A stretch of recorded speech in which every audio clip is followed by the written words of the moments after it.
আলহামদুলিল্লাহ, আমার বাবা আব্দুল্লাহ বিন ফারহান যেদিন ওর মায়ের পেটে ছিল সেদিন থেকে আমি একটি ব্যাংক কিনে টাকা জমানো শুরু করছি যে আমার বাবুটা যেদিন দুনিয়াতে আসবে সেদিন এই ব্যাংকটি ভাঙবো।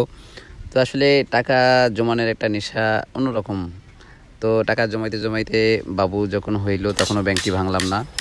যখন বাবার 1 বছর হইলো তখন আমি ব্যাংকটি ভাঙলাম। আলহামদুলিল্লাহ, দেখতেই পারতেছেন যে ব্যাংকে অনেকগুলো টাকা জমেছে। আমার বাবা নিচে দেখতে আছে যে এগুলো কি বের হচ্ছে। টাকা জিনিসটা ও কিছুটা হলেও এখন বুঝে। তো দেখতেছে যে বাবা টাকাগুলো কীরকম বের করতে আছে। আমার বাবাটা তাকাই রয়েছে।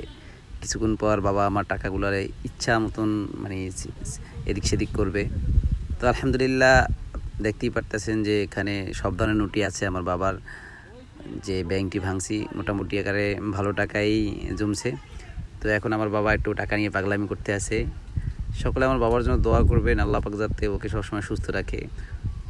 প্রত্যেকটা বাবাই তার সন্তানকে নিয়ে আশা, ওরে নিয়ে আমার অনেক আশা আছে। তো অলমোস্ট বাবার ব্যাংকে মোটমাট 26,000 টাকা হয়। তো আলহামদুলিল্লাহ, এটা ওরই থেকে যাবে। আমি সবসময় মৃত্যুকে বিশ্বাস করি। মৃত্যু যখন তখন আসতে পারে, তখন যেন আমার বাবা একটু হলে এটা দিয়ে ভালো থাকে।